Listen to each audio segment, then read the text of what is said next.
Welcome to Peculiar Tales, the show where we dive into the stranger things in history, urban legends, ghost stories, and anything else we find, well, peculiar.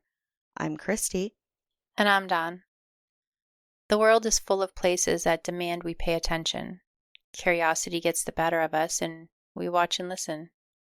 Some places include the Bermuda Triangle and the Alaska Triangle.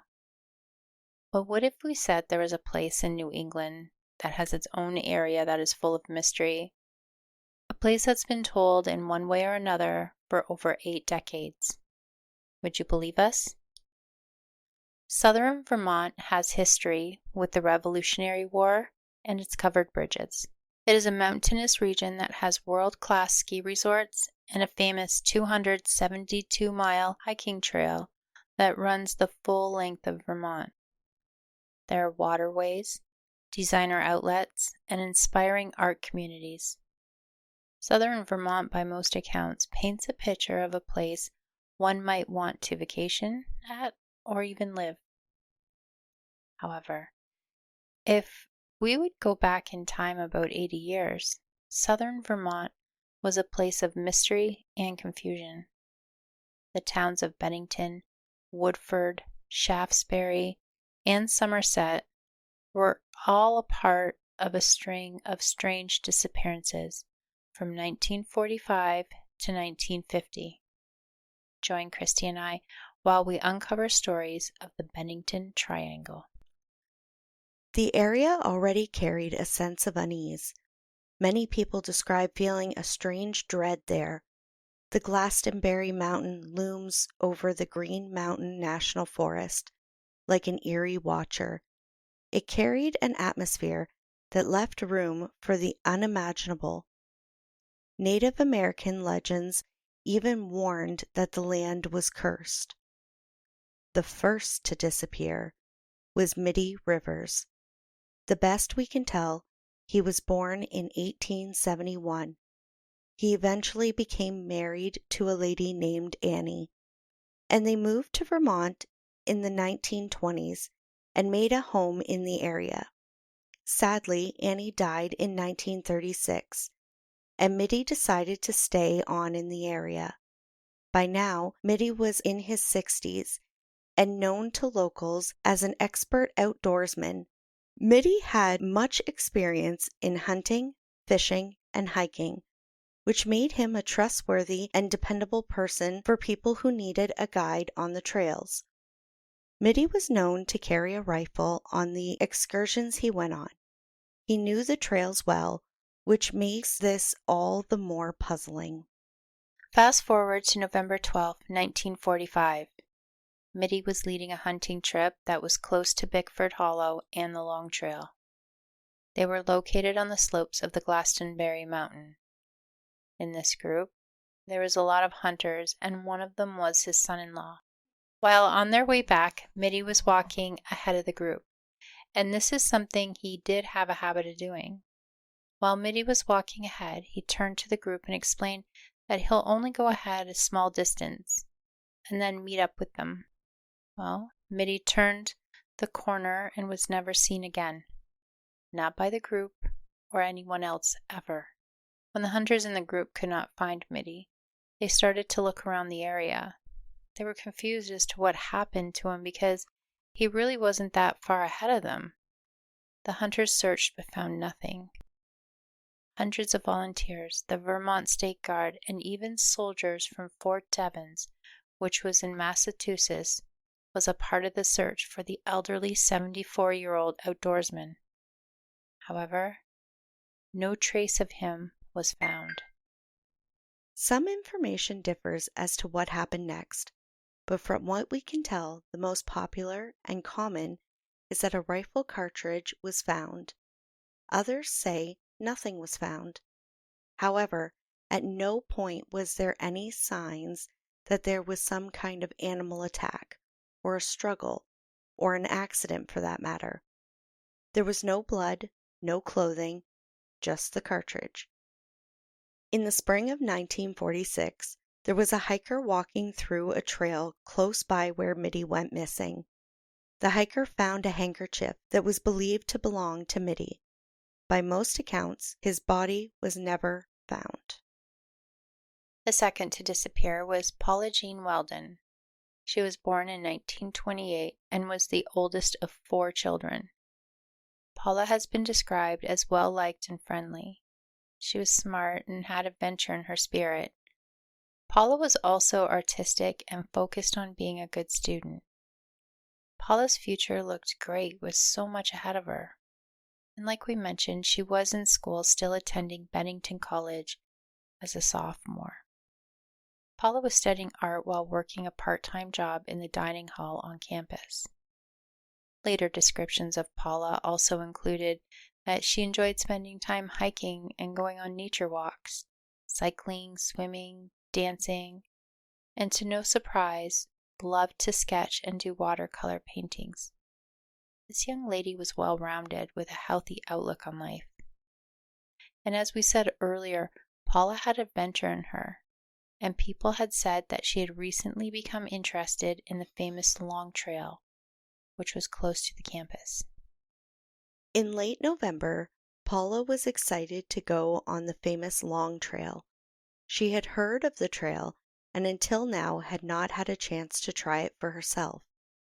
It was said that she asked other students to go with her, but they had end-of-semester things to do or had their studies to concentrate on. Instead of canceling her plans, she went anyways. The police could not find any evidence whatsoever that she met up with someone or even had plans to. December 1st, 1946. In the afternoon, the shift at the campus dining hall was done, and Paula went to her dorm room and changed into her hiking clothes. She had no overnight gear. She had no extra money or even extra clothes. Looking at what she brought and wore, someone could think that she was going to be back in a reasonable amount of time. At 2:30 p.m., Paula was on her way. It has been said that Paula was seen hitchhiking towards the Long Trail. Local contractor Louis Knapp gave her a ride part of the way to the trail. By late afternoon, many hitchhikers had seen her on the Long Trail close to Harbor Road. When giving their descriptions of Paula, it was said that she was walking with confidence and she seemed fine. Paula inquired with a few questions about the trail and moved onward. By sunset, there was an elderly couple who was walking behind her, and they had said that they saw her round a bend in the trail, and that when they got to the same spot moments later, she had vanished. Nobody is sure if there was another trail that curved or something more curious, but this is the last sighting of the young Paula Weldon. There was no reason to think that she would be the type to just run away or want to disappear, although some did report that she may have been a bit stressed about school and personal matters. It was Paula's disappearance that eventually led to the making of the Vermont State Police. You see, Paula's father insisted on more professional investigation. But even with all the efforts put forth by the FBI, state police, and local volunteers, no trace of the young student has ever been found. The third to go missing was James E. Tedford. He was a World War I veteran and was 68 years old at the time of his disappearance. He had relatives in St. Albans, Vermont, that he went to go see about a week before he was reported missing. Some have said that James had a wife named Pearl, who she herself went missing years earlier, although this is unconfirmed. James lived at the Vermont Soldiers' Home in Bennington. The home was run by the state for the disabled, elderly, sick, or for someone who was unable to live alone from the military. The rooms were like a dorm, and some were private, but everyone ate together for meals in a cafeteria-type setting. At this assisted living home, the residents could be cared for if they needed it. On December 1st, 1949, James' relatives he visited went with him to the bus stop. They had seen him board the bus, going south, heading towards Bennington. It has been said that later in the evening, James spoke with someone for a short time before getting on another bus for Bennington. It is here on this stretch of the story that things take a turn. The bus driver said to the police that a man who looked like James might have gotten off the bus at Brendan. The Brendan police did get reports around this time that there was a man who resembled the description of James in town acting strangely. Accounts differ here. Some say that he simply vanished in his seat in front of people. He was there, and then without the bus stopping, he was gone. Although this too is considered unconfirmed. It was about a week later when the superintendent of the home noticed that James didn't come back yet. It was on December 8, 1949 that James was reported missing. The investigation included the bus route from St. Albans to Bennington, and the police reports from Brandon were looked at. The thoughts that maybe James wandered off and essentially became lost. Newspaper clippings said that his family described him as despondent about returning home to Bennington. Newspapers also stated that James did have mental health issues. This too led police to think that James just became lost. There is roughly a 7-day gap between the last time someone saw him and the day he was reported missing. The day he was last seen was exactly 3 years after Paula Jean Weldon went missing. And just like Paula, no trace of him was ever found. He is still missing. The fourth to go missing was Paul Jepson. He was just 8 years old. He lived near Bennington with his parents. Their occupations were caretakers of a pig farm that was located near the town dump. Some documentation shows that Paul had developmental disabilities. There's not much found about the young boy, other than that he was known to go with his parents to their work a lot. Because Paul, you see, was developmentally disabled, he needed more supervision, and some think this is why he went with his parents to work so much. October 12th, 1950. Paul went with his mother to work. Her tasks include taking care of the pigs' enclosures. According to his mother, she left him in the truck around 3 p.m. while she took care of the animals. Sometime around an hour later, his mother stated that she went back to the truck, and he was gone. No sign of a struggle. There were no cries heard, and no clues left to tell where he may have gotten to. Quickly a search was underway. Family members and local volunteers were searching for the young Paul.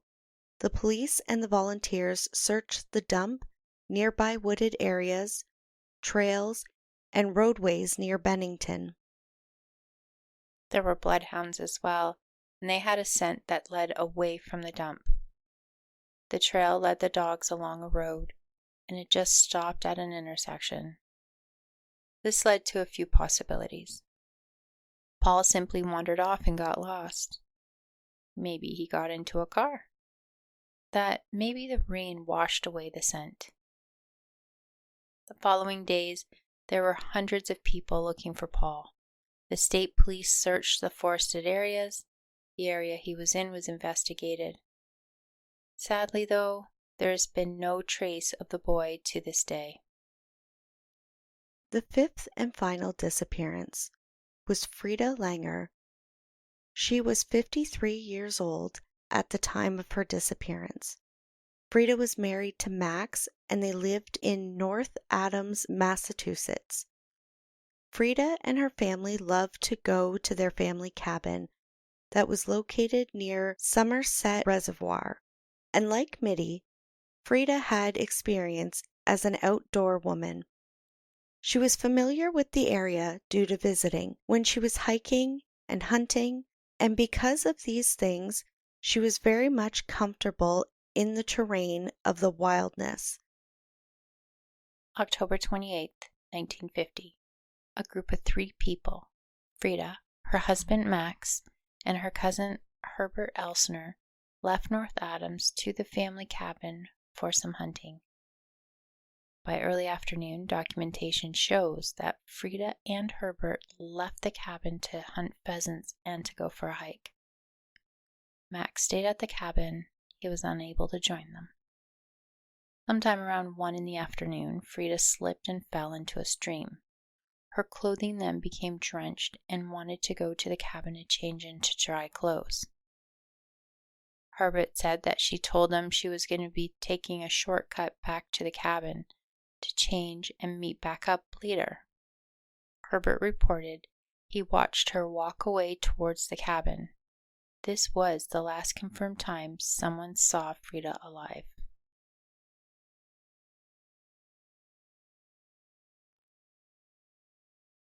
When it was realized that Frida did not make it back to the cabin, a search had begun immediately. It is said that the search was the largest of Vermont at the time. There were hundreds of volunteers, aircraft carriers, helicopters, the police, and members of the Massachusetts National Guard. There was what has been described as extensive wilderness and forestry searches done to locate the woman. The search had lasted weeks.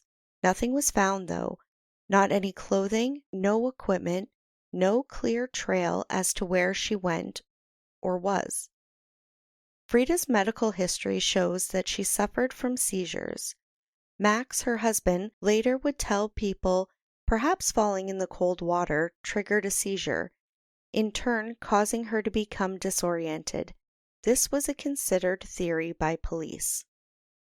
On May 12, 1951, 7 months later, and exactly 1 year to the day after the young Paul went missing, Frida was found. 2 fishermen discovered a body, and it was later identified as Frida Langer. Her remains were found between 3 and 3.5 miles from where her cousin Herbert last saw her. Investigators were unsure as to how she was never found because this was an area that was searched in the initial weeks following her disappearance. Unfortunately, no cause of death could be determined because her remains were badly decomposed. Investigators reported that there was no evidence of violence or foul play and that there were no signs of injuries. It was concluded at the time that an accident along with her medical condition was the best explanation for what happened to Frida. So, out of all the disappearances, Chris, which one have you gravitated to? They all have things that stick out to me. Paul's obviously sticks out because he was just an 8-year-old boy, but Frida was the only one they found a body for, so that's interesting to me too. Let's go back and look at them here. Okay. So we have Mitty. Some theories that people have about him is that maybe he just died in like the wilderness. But then wouldn't there be a body? They searched for him. Okay. Like, I'm really glad that you brought up the search because they found a cartridge. We went over that, right? But at no point in any report, in any story, in any version that you look up for this, will you find one person that said, heard the rifle go off. That was actually going to be my next question to you. Did anybody hear a gunshot? Nobody has ever brought up that they didn't hear the gun go off. Like, they were excited to find the cartridge. But then my question, if I was there, like, me being me, it'd be like, excuse me, sir, but did anybody hear the gun go off? Right. Is there anything around? So there's no blood to show that he shot something. Right. That something shot him. There's nothing. The only thing was that handkerchief. And that was a while later that somebody found that. So. Mm-hmm. And then some are saying a heart attack or a stroke could be what happened to him. Maybe. Again, where's the body? Right? There's no, like we said, no evidence of any animal attacks. Because you'd have shredded clothes. You'd have something. Blood. You'd have all kinds of stuff. Yeah. But also, too, they weren't that far behind him. So for every single one of these things, they would have either heard something or saw it when they got there. And then Like I said, there's the paranormal spin. So Mm-hmm. some people think perhaps it's like walking into another dimension. There's that people are talking about. Right. So Paula Weldon, the investigators thought that there's a lumberjack. They put energy in the theory that the lumberjack, his name was Fred Gaudette, and he was also a person who had seen her. He was one of the last of the people to see her alive. Okay. And it would have been all well and fine, but Mr. Fred Gaudette, like a year later, I do believe, don't quote me, but feels like a year later after she was gone, he starts going around town saying some sketchy shit. Like, I know where she's buried. Oh. I know the location with 100 feet. Okay. Well, sir, I don't know anybody that would just want to put yourself in the limelight of A murder? murder, disappearance. Mm-hmm. But the police, they couldn't find any evidence that he did anything. Wow. Other than the fact that he's like, I know where she's at. Then show me. Right? And think about her family. Right? That's crappy. You say you know where she is, then where is she? Right. Psychotic enough to say that you know where she is, then where is she? Right? It's just so strange. And then I just love how the police in this area, can I just say, oh, they wandered off. They're lost. They died. What? For the family, Story that's after not good enough. story. Story after story. If you're listening, the police are like, wandered off, wandered off, wandered off. Can you put any more energy into your thoughts than probably just ran away? What? Doesn't make Yeah. sense. And she's one of them, right? They're like, oh, she wandered off. The elements got her. But where did she wander to? Because those older people behind her are Mhm. like, hey, she was nowhere. See, these first two have that similarity, right? Where people were not that far behind them. So if something happened, they should have been well aware of this. Now, here's another thing about said mountain, is that there used to be a town, a logging town, Glastonbury. Forgive us if we're not saying this name right. But in 37, the logging community died, like it was done, right? Okay. So the town basically went belly up. It's now a ghost town of sorts. So that was in 37. It is less than 10 years from the first disappearance. So there's some theories out there with Mitty and Paula that perhaps they were walking and they walked into a shaft. Okay. And just fell. Now, if they didn't stay coherent, if say they hit their head, maybe they died instantly, maybe they were knocked out so they couldn't yell for help when people were calling for them. But at the same point, Wouldn't you people think you knew would about the see town, it? right? People knew about this town. So, and people thought that the town had something to do with the disappearances on some level because it was there. And a lot of these searches and these stories, it's like extensive. They're doing like solid searches. That's what I'm saying. If you have people walking in a grid formation like you do when you're searching for something, would nobody else have found a hole, a shaft into the ground? Yeah, and if you look at the dates, a lot of dates in these stories are similar. They're in the fall. Now, again, theories. Mm-hmm. Some people out there feel like there's a Bigfoot theory associated with Mitty and Paula. Okay. Because, Bigfoot's big. Snatch you Bigfoot up. is big. I don't know. But again, okay, so if you want to put stock into Bigfoot just snatched him up and took him away, how did in both those cases people who were, again, not that far behind them, not hear a scream, a reaction by these people? They just were like, oh, Bigfoot, yay. Okay, and one more thing. I mean, just for the sake of saying it because of detail here. Like when you're out in a forested area and there could be bears. Mm-hmm. The warnings are there. We've heard them. I've heard them where you're going to smell it before you see it. Mm-hmm. It's going to smell god awful and you're going to know it's around. You might not see it, but if you smell something, you want to get to moving. this has happened. I was in a place with my husband where you start to smell something you've never smelled, and you're like, whoa, what is that? Mm-hmm. So what makes you think that Bigfoot itself wouldn't be like raunchy smelling? So if you were going to do a Bigfoot theory, then how come the people behind or around didn't smell this god-awful smell that would, I mean, if a bear smells, then wouldn't Bigfoot stink? But honestly, though, there would be some sort of signs, though. If it was a bear or it was Bigfoot or it was anything like that, you'd hear a scream, you'd hear Yeah. rustling and fighting, you'd, like you said, Something. maybe smell it. A Like, yell. something, right? Like There'd be Bigfoot something is like, supposed to oh be my like, God, right? So that's the theories with those two. Now, when you go to James Tedford, the theories around him are a little less, you know. The basic gist is that Ted wandered off into the woods alone. He got off the bus, wandered off. My question with this whole thing is, and I looked, but so the bus is supposed to go to Bennington, Mm-hmm. but then he gets off to get on another bus to go to Bennington. So what's with that? Yeah, I was a That didn't little make sense to me. confused. Unless I misunderstood.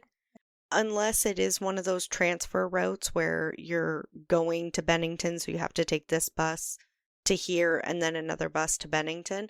That's very possible. He's got a weird story because some say he just disappeared off the bus. Some say he might have just been aimlessly walking around a town acting strange. So when you look at the Bennington Triangle and its stories, some stories are very different from others. You know, like Right. we tried to stay factual. We always do. But there are some people out there that say that he was on the bus. People Mhm. saw him on the bus.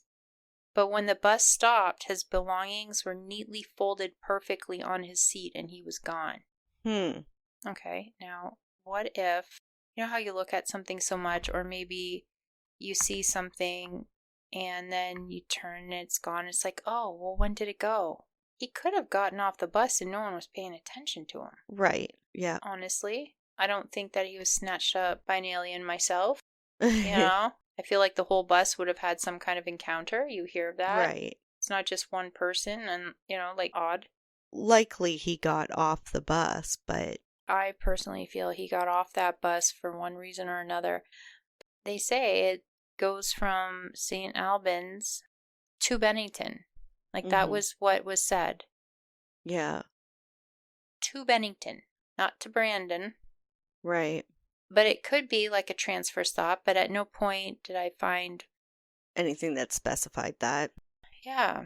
So I think if he got off to transfer on another bus and left his belongings there, that would be the count. Because when that bus driver made it all the way to Bennington, then he's gone.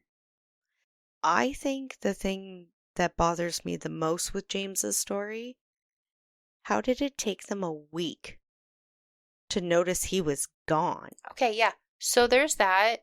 And there's also, what did the bus driver do with the belongings? Did he just pitch them? Did he keep them? Did he not, obviously, maybe not, give it to the home? Somebody was supposed to get off here, I think, because here's his belongings.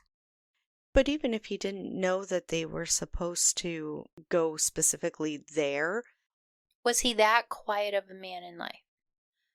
That possibly. the superintendent, other people living there, you know, meal after meal, everybody eats together. Nobody noticed he was gone. For a whole week. That's alarming. Now, to play both sides of this, though, he did go missing one other time. So, one other time, he was briefly missing. But wouldn't that put you on some kind of radar, red alert? Like, Yeah, as a high superintendent, like, keep your eye on James. He's a little bit of a Houdini and he'll go missing. Right? Bit of a wanderer. Yeah. Need to keep our eyes on him. Nope. So you've got your theories of like paranormal, maybe alien with that one. Mm-hmm. Now, Paul Jepson, Mm. little boy, so sad. This one made me a little upset. This one made me upset, yeah. I wasn't loving the story. No, I have some thoughts. What are they? First of all, who leaves their 8-year-old in a truck for an hour? That they say was with them because he needed extra supervision. So they left him alone. Yeah, that doesn't make sense at all. You left your needs supervision child in a car for an hour by themselves, and then you were surprised when they were missing? This whole thing just is dreadful. So then he goes missing, and the dad was there because, in my mind, what was the dad doing? Right, The dad was working there too. The right. dad parked the truck near the woods, and then the mom put the little boy in there, and then the parents think nothing of it to just go back to tending the livestock, and then come back in an hour and be like, gasp, my son's gone. How Right? could this happen? Until I read about, I didn't know about the rain, Mm-hmm. right? So as you find out, you're like, even if the rain washed away a scent at an intersection, it didn't wash away the scent from the dump to the intersection. Well, from the So truck explain to the that. intersection. Let's talk about that, though. The dog says, no, you've all been checking the dump, but his smell goes this way towards an intersection where it just disappears. Might I be crazy to think that it's very possible that somebody drove by, saw a child, and was like, I know. So all signs of this story are dreadful for me. They point to such a bad situation, 100%. such a bad situation to be in. It's just like my stomach drops for this little boy, because Where did he go? if you're just going to leave him alone in a truck, and I hate to judge here, people, honestly, but if your child needs more supervision and you're going to be working and you can't tend to him, why not just send him to the school where there'd be other people around him so he's just not sitting in a truck by himself?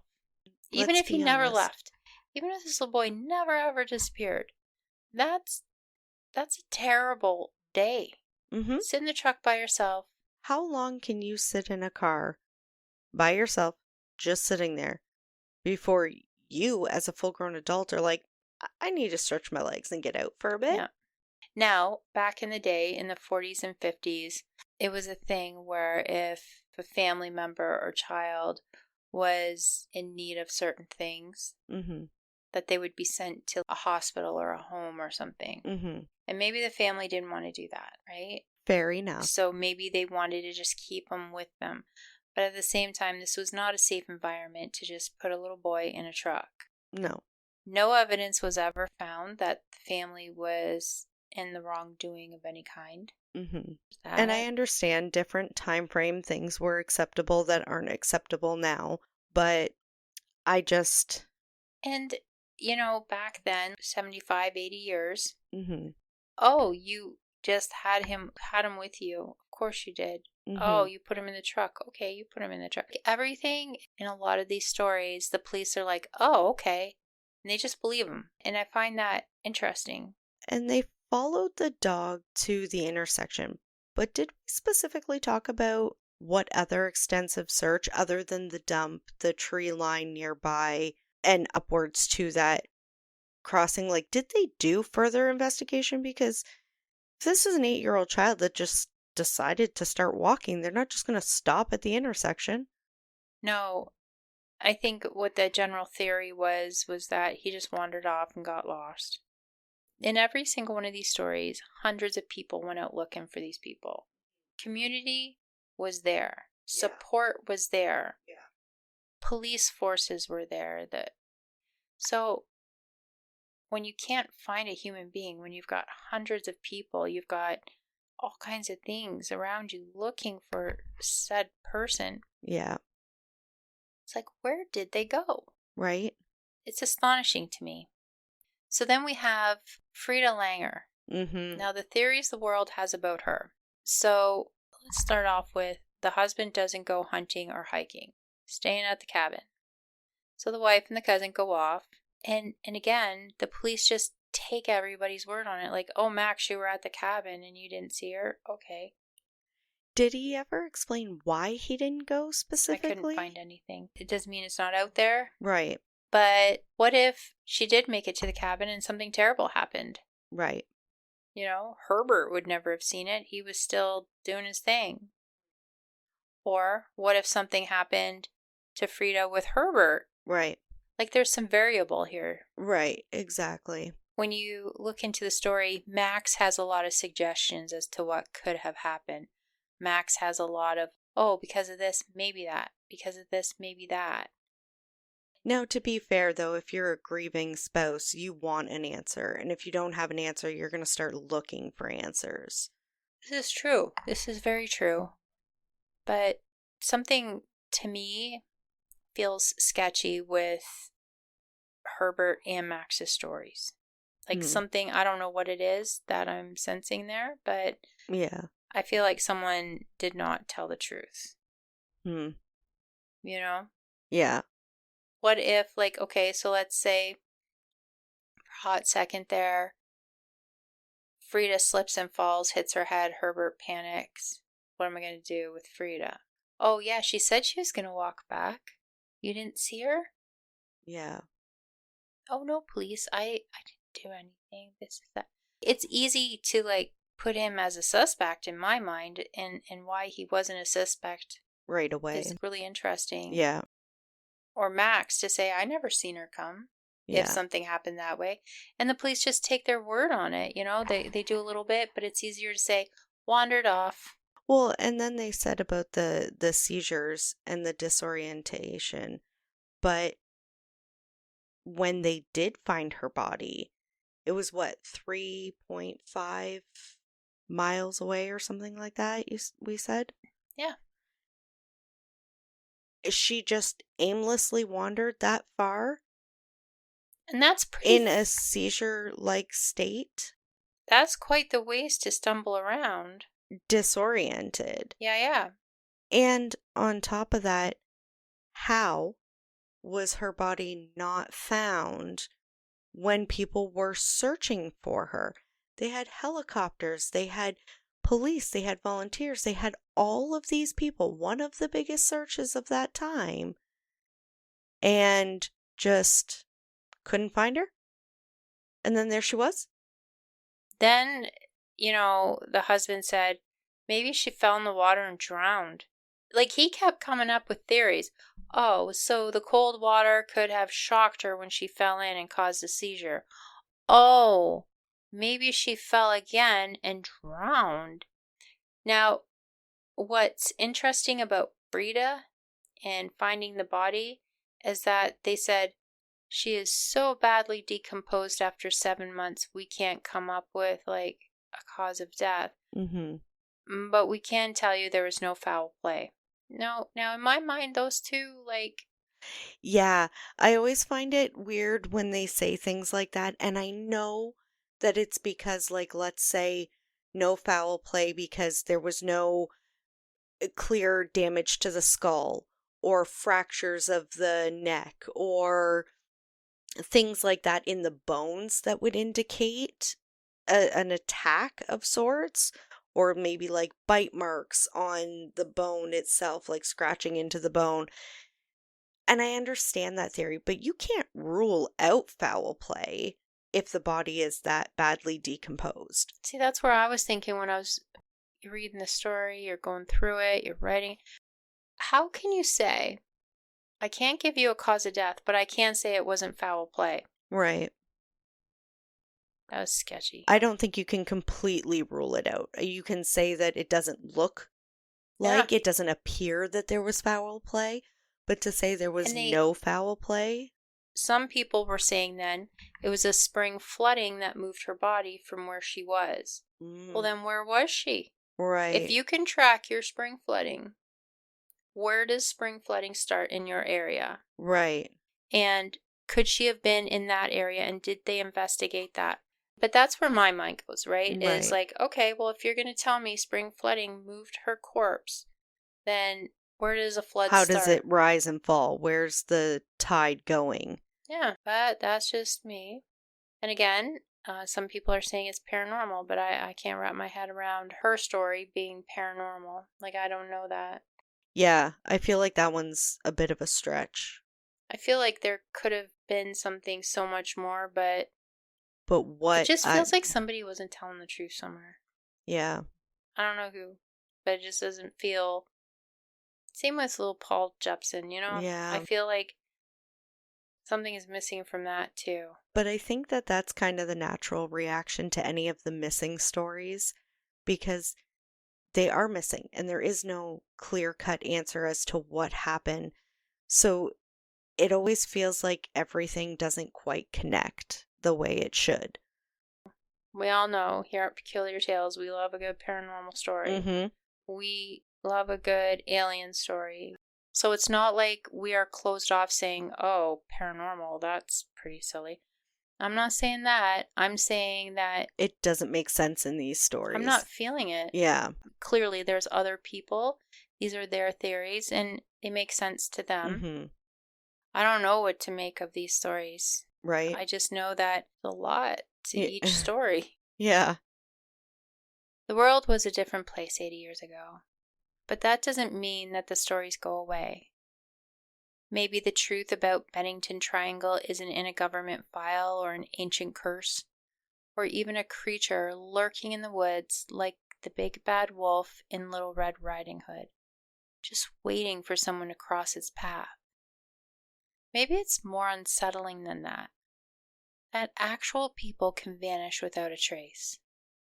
No answers, no closure, no evidence, nothing. But why then did this happen there? Like, why this place in the world? As the mountain grows older, it covers with its thick forestry the abandoned foundations and the roads no one ever uses, perhaps even forgotten. But what won't be forgotten in the area are the names: Mitty Rivers, Paula Jean Weldon, James Tedford, Paul Jepson, Frida Langer. And as always, thank you for listening to us today. Leave a rating, review, or comment on the platforms you listen to us on, as it helps us reach more listeners. Be sure to follow us so you never miss an episode. And until the Peculiar calls for another tale, bye for now.